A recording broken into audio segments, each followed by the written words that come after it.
que nous allons clôturer ici avec notre groupe abordant les initiatives citoyennes et leurs relations avec les institutions. Donc nous allons vous...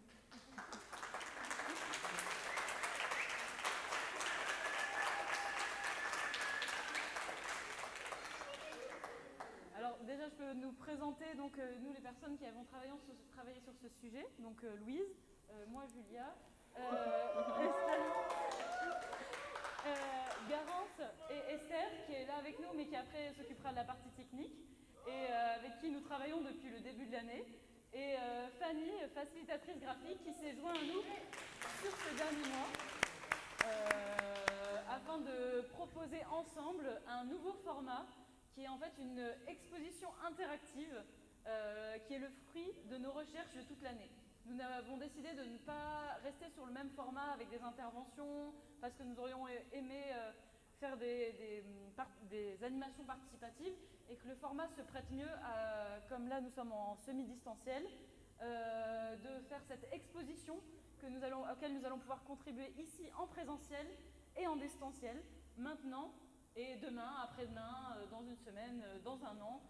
C'est une exposition qui pourra être toujours améliorée au fur et à mesure des semaines et de vos réflexions. Vous pourrez donc la consulter en direct et plus tard.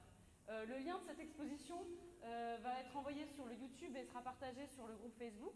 Vous pouvez la suivre ou bien en suivant le diapo ici, parce que nous allons la regarder ensemble, mais vous pouvez aussi aller directement sur le lien si vous voulez vous arrêter pour regarder plus certaines de ces parties. Voilà. Nous vous remercions pour votre attention et nous allons pouvoir maintenant entrer dans cette exposition interactive sur les initiatives citoyennes.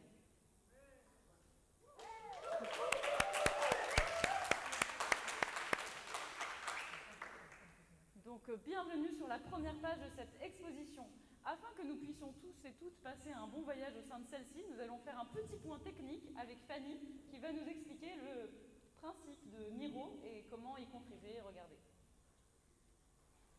Merci. Alors, Miro, c'est un outil qui est assez facile à prendre en main, mais avec quelques astuces, vous serez plus à l'aise pour pouvoir contribuer à cette exposition. Déjà, il y a un petit élément important quand vous arrivez directement sur le lien. Tout en bas, vous voyez en rouge, je vous ai mis à gauche pour afficher le menu, ce sera plus facile. Et au milieu, en fait, par défaut, comme c'est un outil collaboratif, les personnes qui viennent de voir les changements, en fait, il faut cacher les changements, sinon des fois vous avez besoin de carrés roses un peu partout. Ça peut être un style, mais ça va pas nous arranger pour aujourd'hui. Donc première chose, on affiche le menu, on cache les changements. Ensuite, comment on va pouvoir naviguer? En fait, ce qui est super, c'est qu'on va pouvoir alterner entre un mode présentation et un mode contribution. En allant en bas à gauche, vous voyez, en bas à gauche, exactement, là où il y a un petit carré avec un triangle, on passe entre mode présentation et contribution. En mode présentation, vous voyez, est apparu un petit cadre avec des flèches qui nous permet en fait de passer d'un espace à l'autre. Parce que c'est une exposition, on va pouvoir circuler, voir des salles, des zones. Et du coup, l'intérêt, c'est de pouvoir facilement naviguer dans ce tableau. On va pouvoir aussi contribuer, donc il faut repasser en mode contribution, exactement. Et sur la gauche, vous voyez, apparaît une barre d'outils dans laquelle vous avez une flèche tout en haut. La flèche, quand elle est activée, elle est en bleu, elle permet de cliquer sur des objets. Alors il faut savoir que toute l'exposition, pour l'instant, elle est figée, pour que quand même elle reste dans l'état qu'on a imaginé, mais quand vous ajoutez vous-même des éléments, après vous pouvez les modifier, les déplacer. C'est ça qui est aussi intéressant. Donc, si je veux rajouter quelque chose, souvent on va vous demander, proposer d'ajouter vos idées avec des post-it virtuels. Et les post-it, en fait, c'est ici exactement sticky note en anglais. Et quand je clique dessus, je peux choisir la couleur que je veux, chanceux que je suis. Et quand je clique encore sur une des couleurs, voilà, je peux le mettre n'importe où, et je peux taper du texte, je peux le redimensionner de façon à contribuer à l'exposition, répondre aux questions qui me sont posées. Voilà. Donc c'est tout ce que vous avez besoin de savoir. Ah, c'est peut-être le dernier élément en bas à droite. Vous avez aussi la possibilité de zoomer ou dézoomer. Voilà, c'est généralement les normes un petit peu que l'on trouve pour zoomer, dézoomer, c'est en bas à droite. Donc mode présentation, en bas à gauche, avec le petit triangle dans le carré, et ajouter des post-it. Merci et bonne visite.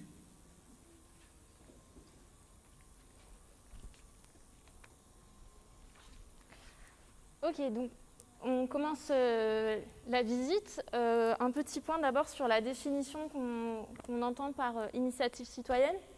Quand on a commencé à travailler sur ce sujet, on s'est bien rendu compte que chacun et chacune, on avait une définition parfois très différente de ce qu'était une initiative citoyenne.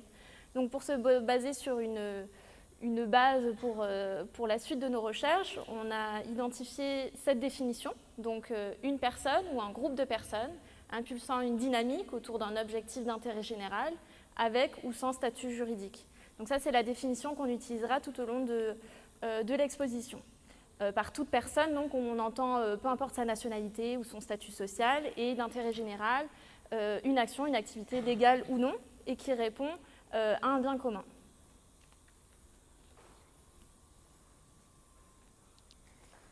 Donc, nous allons vous présenter la première pièce de cette exposition, qui est le champ des initiatives. C'est-à-dire que pour pouvoir réaliser ce travail de recherche, nous avons fait une première étape d'entretien. Nous avons recherché, nous avons découvert des initiatives différentes de toutes sortes. Et nous avons fait de nombreux entretiens, des discussions avec d'autres, etc. Et nous avons voulu ici les retranscrire à travers un champ que vous allez voir dans 1 seconde, 2 secondes. Waouh! Vous voyez ici les initiatives mises en forme par le biais d'un canevas, c'est-à-dire d'un format similaire sur chacune afin de pouvoir s'y retrouver. Et vous voyez, elles sont représentées par le biais de plantes parce que des initiatives, il y en a plein. Elles ont des formes, des couleurs différentes, elles ont des structurations différentes, des relations avec les institutions différentes. Et ici, il y en a 7 représentées dont nous allons faire le tour maintenant, en rapide. Alors, bon, déjà, excusez-nous d'avance pour ceux qui auraient déjà entendu parler de notre travail au premier semestre. On va faire le tour des 7 initiatives représentées. Je vais vous parler de 2 d'entre elles, un peu plus en détail. Donc, premièrement, Deliveroo, qui est un mouvement citoyen qui a vu le jour pendant le second confinement, dont l'objectif est de pallier à la précarité des sans-abri et d'aller à leur rencontre aussi, mais sans remplacer le travail des associations qui réalisent déjà des maraudes le soir. Ils ne se projettent pas sur le long terme et la relation avec les institutions qu'on a pu nous comprendre d'après leurs témoignages, ils ont vraiment cette volonté de rester indépendants de toute institution et de ne pas s'institutionnaliser du tout, pardon. Ils veulent être libres de leur choix, être indépendants et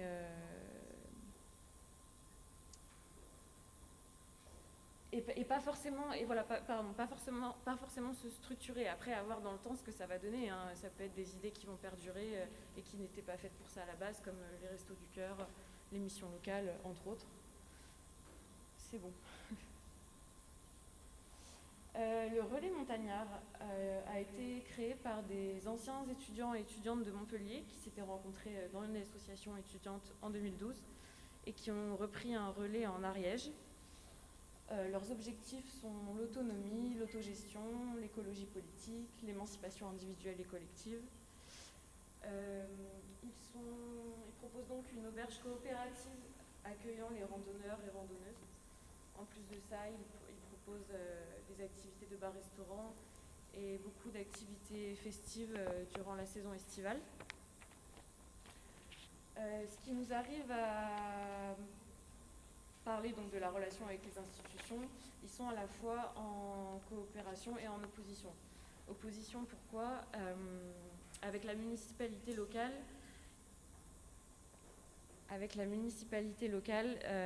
il y a quelques parfois petits soucis, surtout sur les événements festifs de l'été. C'est un petit village, les habitants ne sont pas forcément contents, malgré une action que j'ai oubliée, où depuis 2017, ils portent un projet de cantine scolaire pour l'école du village. Mais voilà, beaucoup d'opposition, beaucoup de contrôles qui ont été menés par la municipalité, mais ils ne peuvent pas faire sans certains organismes de l'État qui les subventionnent. Donc à la fois, c'est pour ça qu'on a noté coopération. Voilà, donc pour les autres, on va passer rapidement et je vous laisse lire ou retourner voir par la suite si ça vous intéresse. Donc Fête et Racines, qui est une association dont l'objectif est de préserver les forêts de Corrèze d'un abattement massif des forêts. On peut laisser un peu...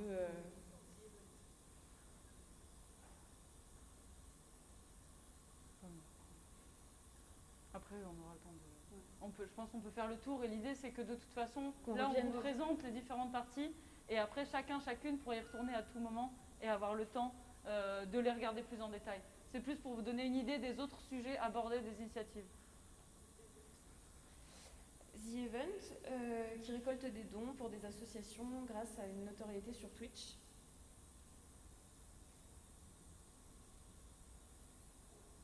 L'Esperluette, dont je pense tout le monde a entendu parler ici, dont l'objectif est qu'un maximum d'habitants, d'habitantes puissent avoir accès à une alimentation saine et locale.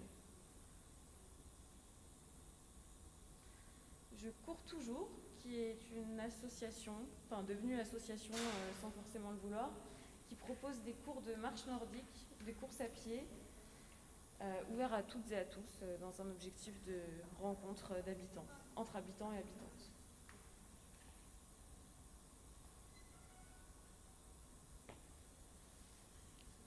SAC Solidaire 34, dont l'objectif est également de pallier à la précarité étudiante pendant la crise sanitaire. Donc, initiative récente qui a vu le jour.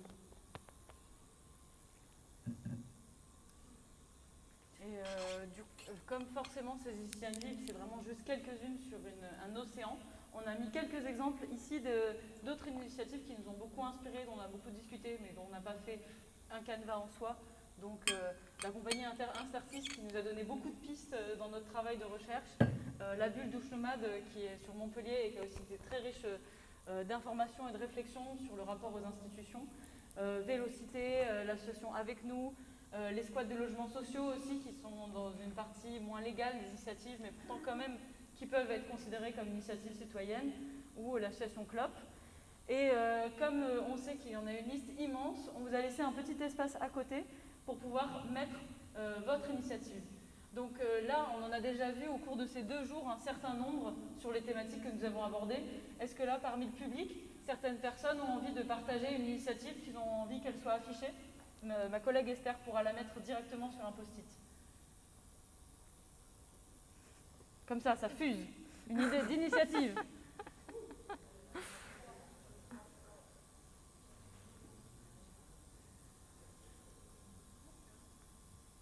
Je vois des esprits pensifs. Depuis hier, on en a vu des tonnes des initiatives. Sur l'alimentation, sur la question des drogues, sur la question des prostitutions des mineurs. Personne ne veut contribuer. En ligne non plus, il n'y a pas d'initiative bondissante. Bon, eh ben, on va continuer sur la suite alors, s'il n'y a pas d'inspiration sur le moment. Hop, on refait le parcours. Julia. Pardon, c'est le porteur de parole. Ah, c'est porteur de parole? Ah, pardon. Alors, on va vous poser des questions. J'espère que cette fois-ci, vous allez être un peu plus participatif. En fait, on avait envie de faire un porteuse de parole sur une question que l'on va faire en ligne et aussi en présentiel, sur à quoi sert, selon vous, une initiative citoyenne. Est-ce que ici dans la salle, quelqu'un aimerait partager pour lui, pour elle, quelle est l'utilité d'une initiative citoyenne? Alors, je vois une personne qui veut intervenir. Peut-être qu'on peut lui amener un micro. Celui-là, non?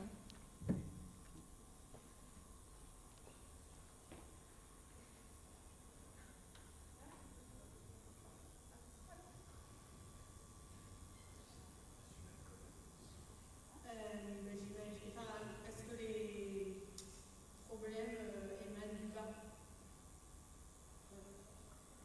Ok. On va donc pouvoir faire un petit post-it, un premier sur la définition. Est-ce que quelqu'un d'autre a envie de partager?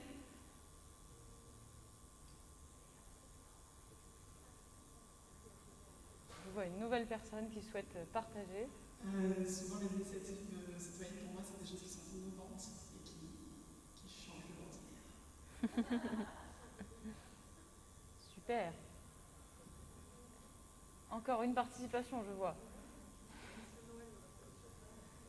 Une deuxième même après. Pour moi, c'est des petits gestes, mais qui participent au grand intérêt commun.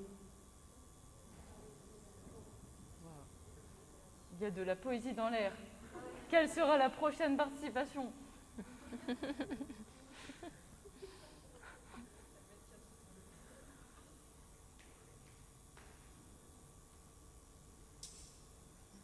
Moi, je pense que c'est des actions collectives, mais sans jugement de valeur derrière. Le but, c'est juste de créer ensemble et de construire ensemble. Super. S'il y a des participations en ligne aussi, on peut les noter, si jamais c'est le cas.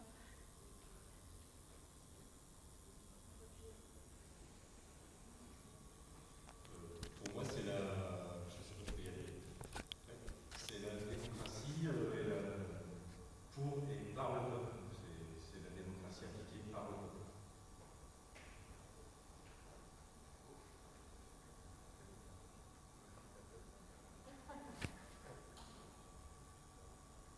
D'autres, de toute façon, vous pouvez continuer d'aller les écrire si là vous n'avez pas l'idée qui fuse, la bonne formulation, que ça prend un peu de temps de réflexion. Ben vous pouvez y retourner à tout moment, comme nous l'avons dit, pour faire une nuée de post-it. D'ailleurs, vous n'êtes pas obligé de vous cantonner à ceux qui sont écrits là.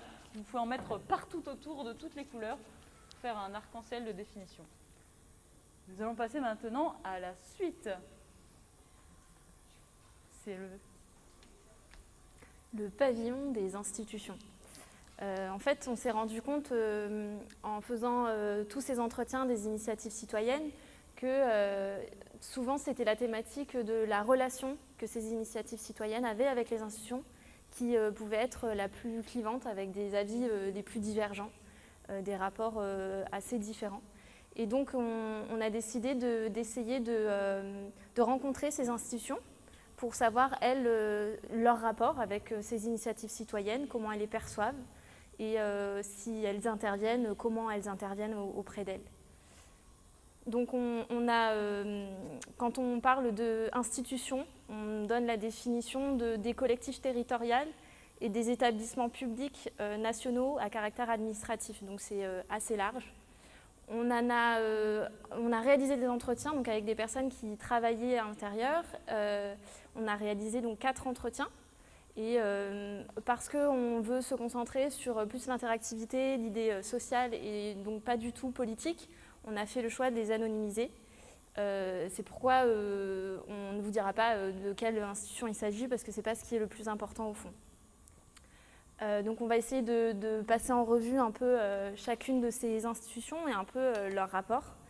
Donc cette première institution, elle donne une définition assez large des initiatives citoyennes, où pour elle, c'est simplement un citoyen ou un groupe de citoyens qui décide de faire émerger un projet dans le but d'une amélioration. Donc c'est assez global. Et ensuite, elle soutient les initiatives citoyennes par le biais de budgets participatifs. On a vu que c'est le cas de nombreuses institutions d'élaborer des budgets participatifs. Donc pour cette institution, les objectifs, c'était de 1, contribuer à faire émerger des idées, 2, de les soutenir financièrement, mais aussi par le biais de ressources matérielles, et 3, de concrétiser des projets. Alors, ces budgets participatifs, ça fonctionne avec, dans ce cas-là, par une plateforme en ligne où il y a des critères d'éligibilité pour pouvoir candidater, en fait, pour pouvoir montrer son projet. Donc, les critères d'éligibilité, ça va être que l'initiative citoyenne soit mature, qu'elle soit prête, en fait, à être mise en place, que le budget soit clair, que les partenaires sociaux soient définis, et surtout que ça soit sur le territoire où cette institution travaille. Ensuite, une fois pour qu'il y ait une répartition, disons, globale sur l'ensemble du territoire que cette institution couvre, ils ont créé un système de pondération. Et ensuite, ils ont classé chaque institution par des grosses catégories, en fait. Donc par exemple, de la catégorie des initiatives citoyennes luttant contre le racisme ou les inégalités de genre ou l'écologie. Et en fait, suivant ces thématiques-là, il y avait des enveloppes budgétaires qui étaient appropriées à chaque thématique. Donc selon la popularité de la thématique ou l'intérêt des politiques à cette thématique, il y a plus ou moins de budget associé à elle. Donc ensuite, il y a plusieurs lauréats en fonction du budget qu'il y a dans ces enveloppes, en fait, finalement. Donc on se rend compte que selon la thématique des initiatives citoyennes, tout d'abord, il y a peut-être une inégalité de chances d'être lauréat du fait qu'il y ait plus ou moins de subventions à l'intérieur. Ensuite, on s'est rendu compte qu'il y avait peut-être des fractures numériques à des moments parce que tout fonctionne en ligne et que donc, pas tous les citoyens peuvent forcément être votés en fait, pour l'initiative qu'ils souhaitent. Et ensuite, on s'est rendu compte que ce qui était plutôt positif, c'est que ces initiatives citoyennes donnaient des idées aux institutions, que ça a impulsé des politiques, mais que pour les projets qui étaient lauréats. Donc ça veut dire que pour ceux qui n'ont pas pu se présenter parce qu'ils ne correspondaient pas aux critères d'éligibilité ou qu'ils n'ont pas été élus, eh bien ça ne bousculait pas forcément les politiques à l'intérieur de l'institution. Donc ça, c'était disons les gros points qui ont été repérés dans cette institution. Après, je vous laisserai aller visiter ce qu'il y a dans chaque champ. Pour celle-ci, ce qui était intéressant quand on a réalisé l'entretien, c'est qu'il y avait une réelle volonté, de par aussi encore des budgets participatifs, de faire émerger des idées du bas, entre guillemets, donc d'avoir une politique ascendante. Ensuite, dans une autre... Esther ? Dans l'autre institution, ce qui nous paraissait intéressant, c'est toujours cette idée d'avoir une émergence grandissante de la démocratie, de l'aspect démocratique, donc donner l'opportunité de proposer un projet participatif, ce serait avoir davantage de démocratie au sein de ce territoire-là. Et enfin, la dernière initiative, ce qui nous paraissait intéressant, c'est le fait pour cette institution-là, d'essayer de rendre accessible à tous et à toutes, de créer et lancer une initiative citoyenne. Parce que les institutions publiques, elles se rendent bien compte que créer une initiative, ce n'est pas donné à tout le monde. Quand on est une mère célibataire avec plusieurs enfants et qu'on ne travaille pas, là, lancer une initiative, ça sera peut-être plus compliqué que si on a un poste, qu'on a un homme, etc. Donc du coup, pour eux, l'idée, c'est de rendre accessibles ces initiatives citoyennes par ces budgets participatifs. Et c'est aussi de prévenir les risques. Donc en fait, de les soutenir au niveau administratif, sanitaire, de les rendre plus pérennes. Et donc de vraiment apporter un soutien pour qu'il y ait une stabilité à ces initiatives citoyennes. Je crois que c'est à toi. Alors nous allons faire une nouvelle petite animation. Oula, je perds mon micro. Un débat mouvant. Donc normalement, les débats mouvants, c'est en présentiel et on bouge. Maintenant, c'est un peu compliqué, donc on va pouvoir le faire en ligne. Donc vous avez ici 3 positionnements un peu francs. L'idée du débat mouvant, c'est d'avoir des avis assez tranchés et du coup de pouvoir faire émerger tous les arguments pour et contre. C'est pas de donner à la fin un positionnement où tout le monde est d'accord. Sur ce genre de réflexion, on ne peut pas avoir un seul positionnement et tous les positionnements sont intéressants. Donc vous serez invité à venir vous positionner entre pas du tout d'accord, tout à fait d'accord, moyennement, un peu, pas trop, beaucoup. Bon, il y a une ligne, vous pouvez même déborder si vous êtes dans des extrêmes. Mais, et mettre vos petits post-it qui donnent les arguments pour et contre. Vous pouvez même en donner des arguments pour et contre. Là maintenant, on va peut-être juste se focaliser sur une des questions, on ne va pas faire les 3. Mais ici dans la salle, si on vous dit « les initiatives citoyennes viennent combler un manque de la part des institutions », est-ce que les personnes qui sont plutôt d'accord avec cette phrase peuvent lever la main?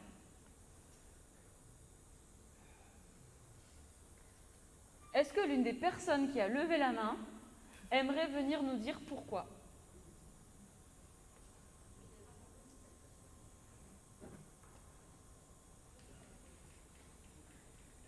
Je crois qu'il y a Laure qui est dit.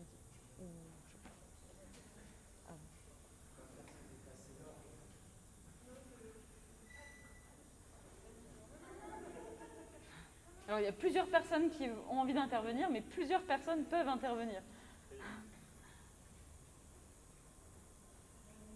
Oui, parce que effectivement, je pense que les initiatives citoyennes viennent combler le manque de la part des institutions, car généralement, ça vient répondre à. En fait, on observe qu'il y a un manque sur le terrain et du coup, les citoyens mettent en place, par exemple, dans les que vous avez montré, des livres, les Sparimex, tout ça, c'est justement des initiatives qui ont été créées à partir d'un manque. À mon avis, c'est très juste.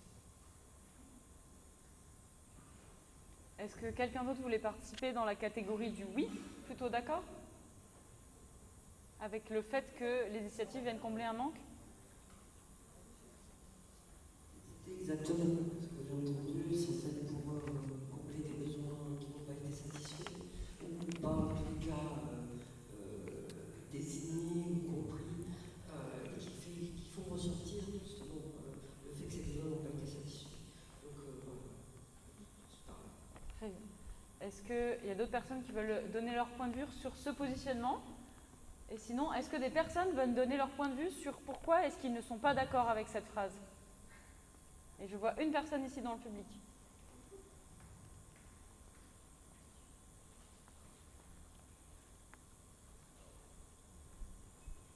Je suis plutôt pas du tout d'accord.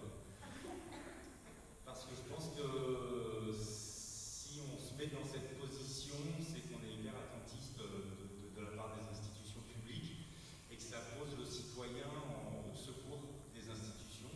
Et que je pense que les institutions ne peuvent pas tout régler, ne doivent pas tout régler, par contre qu'elles peuvent apprendre à laisser la place aux citoyens qui ont de manière ascendante des idées que ne peuvent pas avoir les institutions et qu'on ne peut pas demander aux institutions de faire tout le boulot citoyen. Super. Je vous invite, ma collègue va retranscrire ses propos, mais je vous invite, elle ne va pas écrire mot pour mot, donc si vous voulez modifier, agrémenter plus votre argumentaire, vous pourrez le faire. Les post-it peuvent être très très longs, en fait après on peut zoomer, il faut juste les rétrécir après. Est-ce que quelqu'un d'autre voulait aller dans le non, ou est-ce qu'on peut passer à la suite? Bon, nous continuerons de débattre en ligne sur ces phrases, notamment sur les deux phrases qui suivent.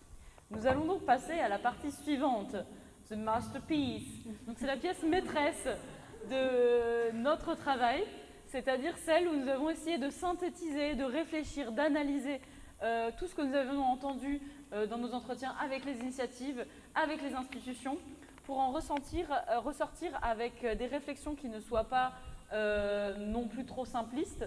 L'idée, c'est plus de montrer toute l'articulation des différentes relations qu'il peut y avoir entre initiatives et institutions. Donc nous en avons défini 5. Bien sûr, ces 5-là sont subjectives, basées sur des faits réels. Dans le sens où elles sont basées sur les faits qu'elles nous ont racontés et nous les avons interprétés à travers des mots. Il pourrait y en avoir d'autres. Ici, c'est celles auxquelles nous sommes arrivés. Et donc, nous allons les voir tout de suite et les analyser une par une. Donc, la première relation qu'on a pu trouver, c'est la coopération. Donc, l'idée de coopération entre les initiatives citoyennes et l'institution. Donc souvent, cette coopération, elle se traduit à travers une subvention de la part des institutions auprès des initiatives citoyennes. Mais c'est aussi un travail qui profite à l'un comme à l'autre, dans le sens où l'institution, elle va apporter une dimension financière, mais aussi donc un support administratif, etc. Et puis l'initiative citoyenne, elle va pouvoir répondre à une politique, être en soutien par rapport à ce qui est déjà réalisé par l'institution en question. Et donc, c'est vraiment sur l'aspect donnant-donnant et d'essayer de coopérer et d'avancer ensemble. Néanmoins, on peut soulever certaines questions à cette coopération. Donc d'abord, la place pour les petites initiatives citoyennes. Alors, je ne voulais pas détailler dans les institutions, mais par exemple, le budget participatif, on peut y participer uniquement si on est une association. Donc, on ne peut pas recevoir de subventions si on est un particulier. Donc, ça pose cette question de coopération, elle pose donc cette question. Il y a aussi le statut, il y a aussi le fait que certains thèmes sont privilégiés par rapport à d'autres. Par exemple, l'écologie est très enclin aujourd'hui, par contre, d'autres questions sont délaissées. Et donc, on a moins de chances de pouvoir coopérer avec les institutions si notre thématique, elle est moins fun, quoi. Et ensuite, ça pose la question du soutien, parce que là, on parle... Alors, dans le cas des entretiens qu'on a pu réaliser, c'était surtout des soutiens financiers. Mais est-ce qu'il n'y aurait pas d'autres formes de soutien qui pourraient être réalisées ? C'est donc des questions qu'on se posait autour de cette relation-là. Ah oui, j'avais aussi oublié de vous dire un truc sur les institutions et qui rentre du coup dans cette idée de coopération. C'est que dans le cas d'une des institutions avec lesquelles on s'est entretenu, il y avait le fait que l'association pouvait recevoir, si elle était lauréat, pouvait recevoir les subventions uniquement du moment qu'elle avait mis en place le projet et pas avant. Et donc cette question de coopération, c'est-à-dire c'est que des associations qui ont un grand budget, qui peuvent finalement répondre à une problématique, qui peuvent être dans cette relation. Bon voilà, ça pose différentes questions. Ensuite, une autre... ça c'est toi ?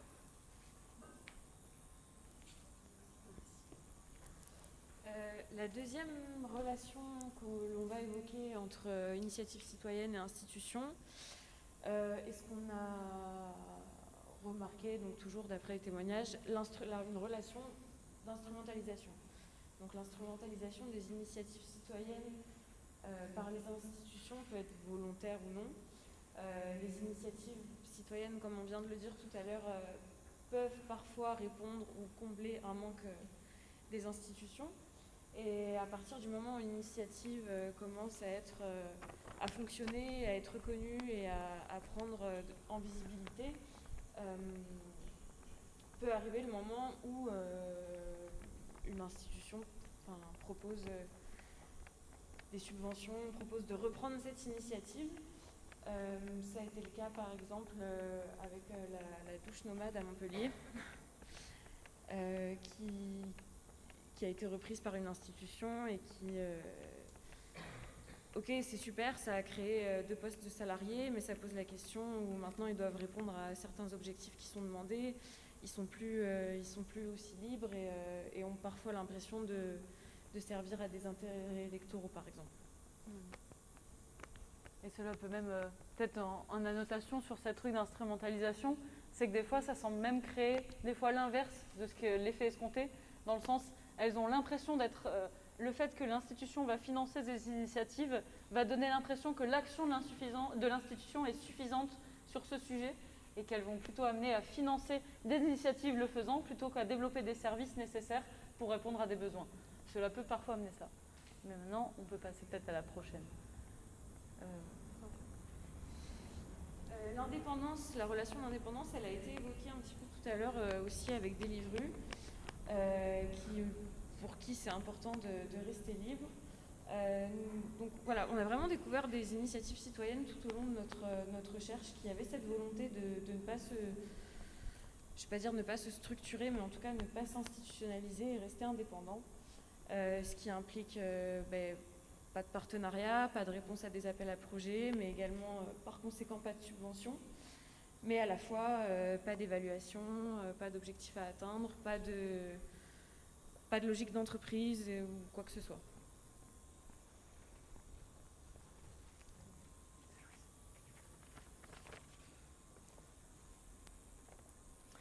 L'opposition, donc c'est l'idée qu'une initiative citoyenne s'oppose au fait d'avoir un quelconque lien avec les institutions. Alors ça peut se traduire par 2 formes. Ça peut être le besoin d'une initiative citoyenne de proposer autre chose, une alternative. Par exemple, hier, on a parlé de l'aide alimentaire. Donc au départ, l'aide alimentaire se traduisait uniquement par des colis ou des maraudes. Et lorsque les épiceries sociales et solidaires ont émergé, c'était une initiative pour nous qui était en opposition avec ce qui se faisait déjà. Et puis, ça peut aussi se traduire par une forme de révolte. Donc, ça peut être de la désobéissance civile par les écologistes, par exemple.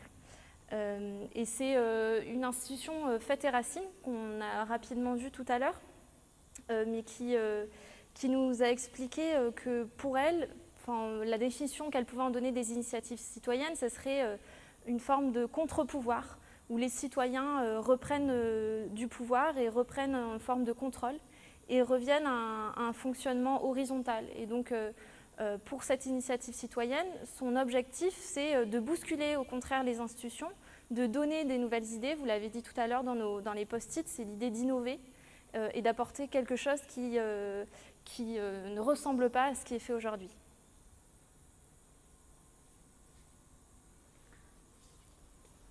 Enfin, la dernière, c'est celle de l'invisibilisation, dans le sens où il y a des initiatives qui sont connues, reconnues par les institutions, que ce soit parce qu'elles les soutiennent ou parce qu'elles s'y opposent. Et il y en a aussi qui semblent invisibilisées, d'une manière volontaire ou pas, dans le sens où elles ne sont pas forcément considérées comme initiatives citoyennes. C'est-à-dire qu'elles peuvent plutôt, on a donné l'exemple dans des quartiers populaires, des initiatives vont être considérées comme initiatives communautaires ou entrepreneuriales et ne vont pas avoir d'autres dimensions parce qu'elles sont menées par un certain groupe de personnes sur un certain territoire, alors qu'une même initiative sur un autre territoire, pas d'autres personnes, pourrait être reconnue. Parce qu'il y a aussi une certaine définition de qu'est-ce qu'est l'intérêt général, quelles sont les thématiques à aborder. Donc cette invisibilisation peut amener une difficulté à être reconnue et donc à avoir un certain soutien financier, et peut aussi amener à ce que, alors qu'une initiative est déjà présente sur les territoires sur un sujet, par exemple dans un quartier populaire, des institutions viennent proposer des interventions extérieures plutôt que reconnaître le travail qui est déjà fait, viennent apporter une solution qui était déjà peut-être présente et donc ainsi invisibiliser complètement le travail déjà effectué sur le terrain. Et voilà. Donc cette invisibilisation peut être liée souvent à des facteurs discriminants ou à d'autres raisons à aborder. Voilà. Donc le clou, c'est qu'on a essayé de positionner ces différentes relations sur deux axes, qui va de l'axe pour les initiatives de pouvoir d'être contrôlées et de perdre en liberté, ou de pouvoir justement gagner de la liberté, tout en répondant ou bien plutôt aux besoins et envies des initiatives citoyennes ou à celles des institutions. Donc nous avons essayé de les positionner, forcément cela peut bouger. Par exemple, dans les dynamiques d'instrumentalisation, on a l'impression qu'il y a un plus fort contrôle et que ça répond plus aux besoins des institutions, alors que la coopération peut être un peu entre les deux, c'est-à-dire répondre à la fois aux besoins des initiatives, aux besoins des institutions, perdre un peu de liberté, mais en même temps en garder une certaine partie, que l'opposition va plus rentrer dans le besoin des initiatives citoyennes, mais du coup peut se retrouver confrontée à un contrôle plus important, que ce soit par une manière frontale ou par la demande d'autorisation qui n'est jamais acceptée, par des biais un peu détournés, donc ça peut nuire à son bon fonctionnement. L'invisibilisation qui du coup c'est les initiatives invisibilisées répondent aux citoyens, par contre elles sont un peu hors, elles gardent la liberté mais en même temps pas de contrôle, elles sont un peu hors jeu. Et l'indépendance qui du coup apporte une certaine liberté et répond à leurs besoins, mais du coup n'ont pas forcément toujours le soutien financier. Bon, c'est un gros résumé de tout ce qu'on vient de dire jusqu'à présent. Voilà. Maintenant, on peut conclure qu'en gros, ce travail...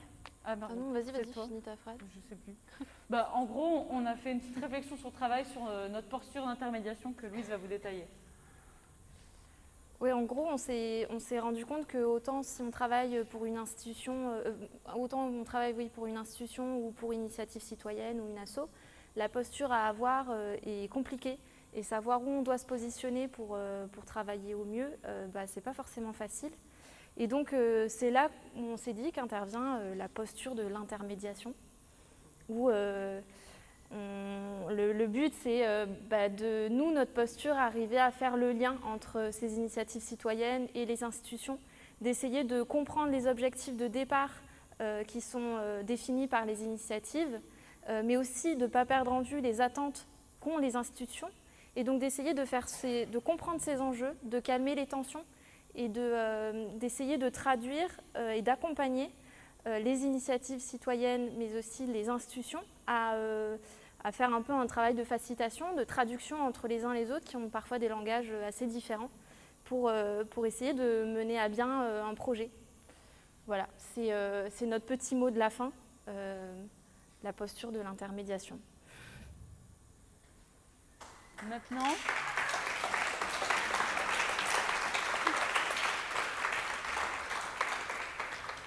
Maintenant, nous vous invitons à nous faire vos retours et à avoir un temps d'échange maintenant, qui pourra continuer ensuite, que ce soit tant sur notre travail de recherche, donc tous les concepts que nous avons développés, les remarques, etc., enfin sur le contenu, ou si vous voulez faire un retour sur cet outil interactif pour parler de ce sujet.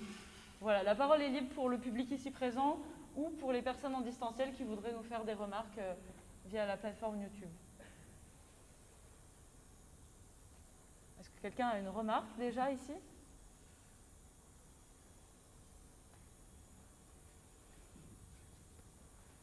Grand bravo pour ce travail.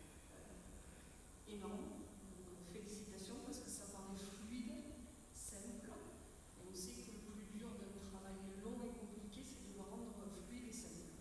Donc déjà, félicitations. Et encore une fois, cette contribution par le biais de l'artistique renvoie vraiment un message, je trouve, très universel. Donc ce travail de traduction, il est à nous temps. Bravo. Bravo Fanny.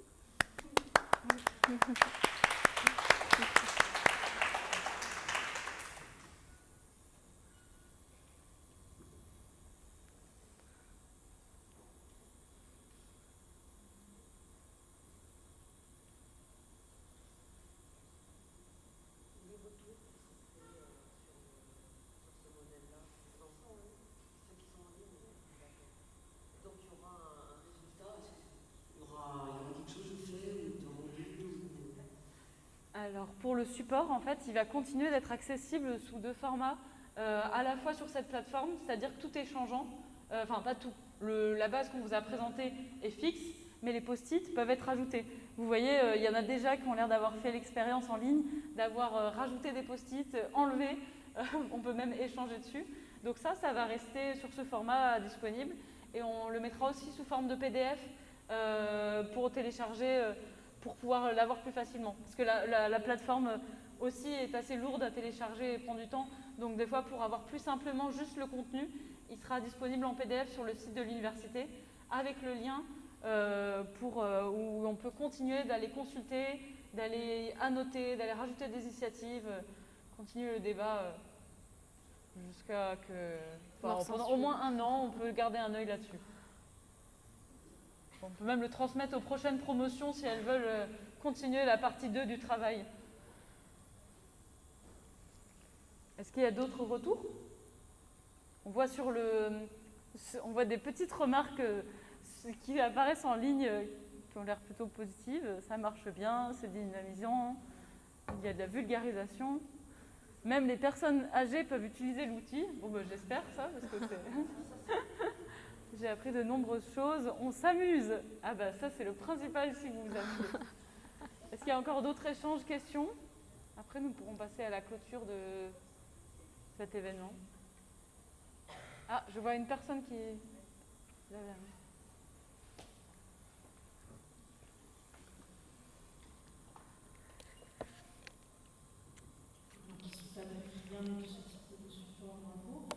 Mais je me posais la question, en vous écoutant évoquer les contributions plurielles et la manière dont on peut modifier le contenu, les questions que ça pose à plan de propriété intellectuelle, peut-être, à qui ça appartient, cet espace-là, qui c'est qui signe, l'invisibilité de ceux qui signent, j'ai des questions comme ça à la porte-pièce qui nous viennent. Et par rapport à ça n'est pas une institution, tout à l'heure, ben, je me dis, est-ce que c'est pas une autre manière de faire institution, justement ? Au sens, justement, un courant qui me porte du côté de la psychothérapie institutionnelle, par exemple, le collectif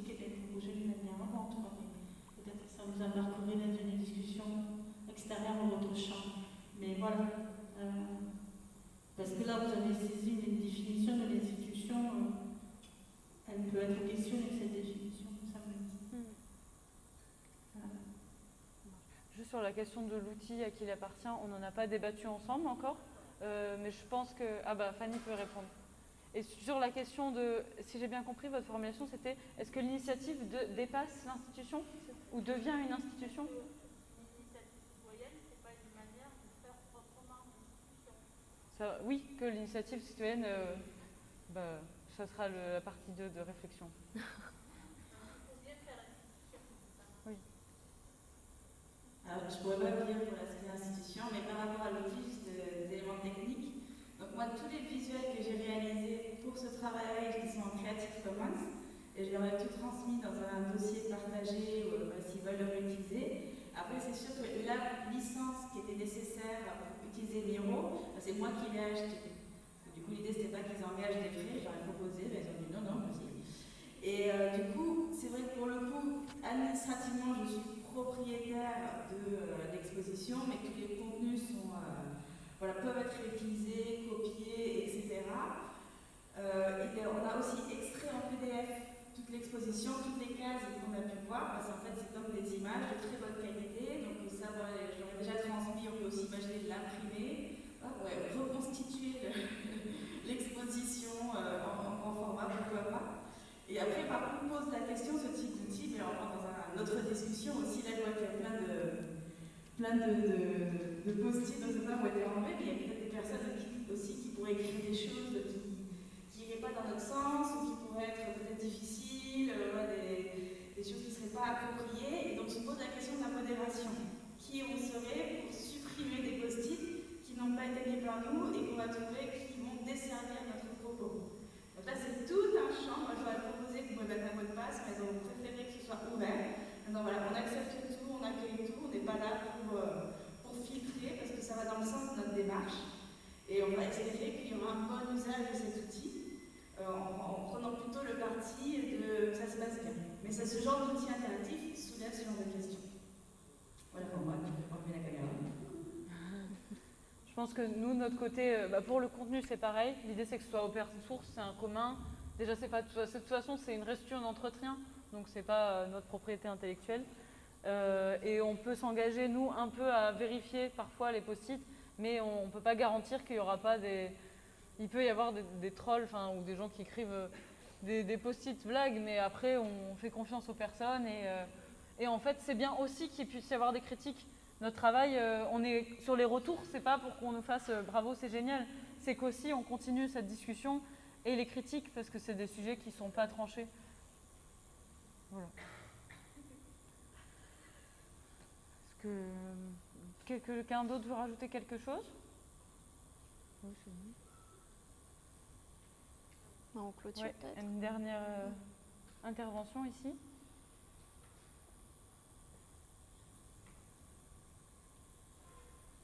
Moi, ça me fait penser par rapport à ce qu'on a dit aussi ce matin. Là, vous avez utilisé un outil numérique. Et en fait, les réseaux sociaux, par rapport aux initiatives citoyennes, vous n'en avez pas trop parlé, pas du tout, mais il y a beaucoup de choses qui se disent, justement, qu'on apprend via les réseaux sociaux, Facebook et compagnie, sur les choses que font des petits groupes de gens à certains endroits, et finalement qui s'essaiment. Et donc ça, voilà, c'est aussi quelque chose de chouette. Tu veux répondre? Ouais. Justement, en fait, alors une des problématiques qu'on avait rencontrées au départ, c'était trouver ces initiatives citoyennes qui sont toutes petites. Et donc, justement, Facebook a été une des clés pour trouver, par exemple, Sac Solidaire 34. Je l'ai trouvé sur Facebook. Il y a aussi The Event, en fait, où c'est sur la plateforme Twitch. Donc, c'est un réseau social aussi. Et en effet, c'est hyper important de valoriser aussi ces initiatives-là qui sont très porteuses et qui apportent beaucoup et répondent à des solutions concrètes. Je ne sais pas si vous voulez rajouter un truc. C'est pas peut-être comme exemple. Sur ça, en plus, c'est vraiment, ça rentre dans le truc informel, dans le sens, il y a plein d'initiatives sur les réseaux sociaux qui ont la seule chose formelle d'être un groupe, par exemple sur Facebook. Il y a plein de groupes qui se créent de plus en plus là avec le confinement, des groupes de solidarité entre des villages, de groupes de solidarité, et ça part de ça. Et en fait, ça crée une vraie dynamique. Mais du coup, sur ces groupes, il n'y a pas encore trop de définition sur... Enfin, il y en a plein qui ne se considéreraient pas forcément initiative citoyenne, alors qu'en fait, ça l'est. Et là, Facebook, mais aujourd'hui, ça peut être d'autres plateformes. Il y a une question très là-bas. large.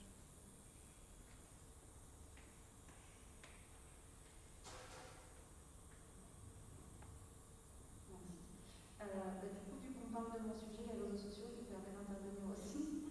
Je n'ai pas particulièrement de questions, mais je voulais rebondir du coup sur ce que vous disiez sur le groupe Facebook.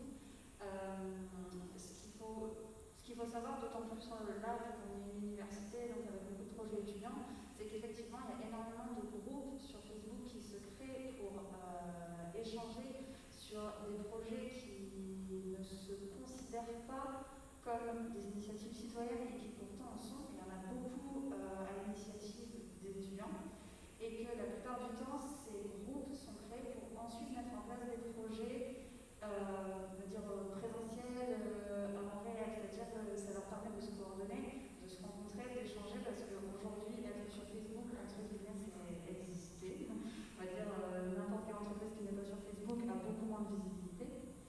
Et donc, du coup, les étudiants se retrouvent sur ces réseaux sociaux pour ensuite échanger et ensuite mettre en place des choses concrètement dans le cadre de toutes les initiatives. Donc, c'était pour rajouter quelques éléments si ça pouvait intéresser. Merci. Merci. Merci.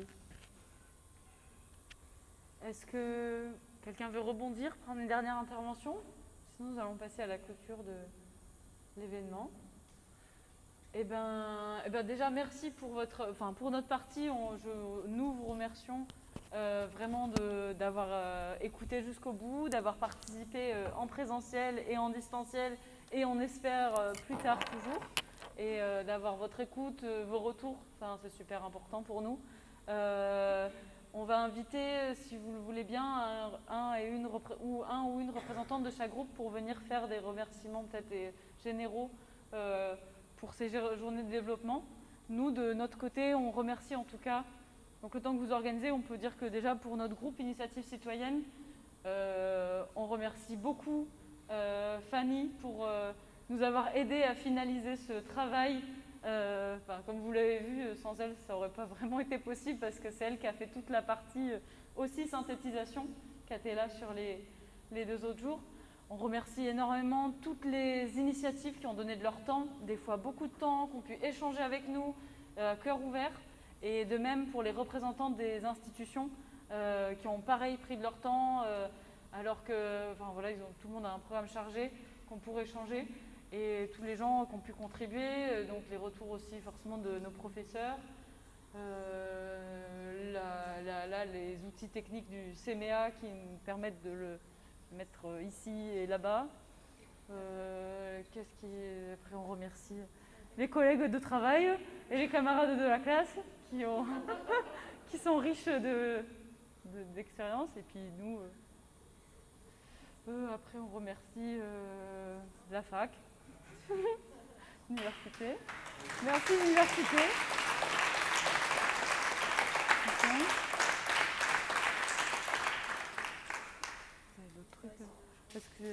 Est-ce que d'autres personnes parce qu'on peut faire une clôture peut-être collective de ce moment, de l'organisation des journées de développement social? Est-ce que d'autres personnes des autres groupes veulent nous joindre pour clôturer, ou est-ce que nous allons en tout cas ici, non, c'est pas forcé. Donc aujourd'hui avec ce temps se clôture pour nous cet événement, mais aussi notre année scolaire qui a été riche d'expérience. Et je ne vais sûrement pas remercier toutes les personnes qui ont participé, mais en tout cas, on les remercie aussi et on est contente de pouvoir clôturer ça sous le soleil et la bonne humeur.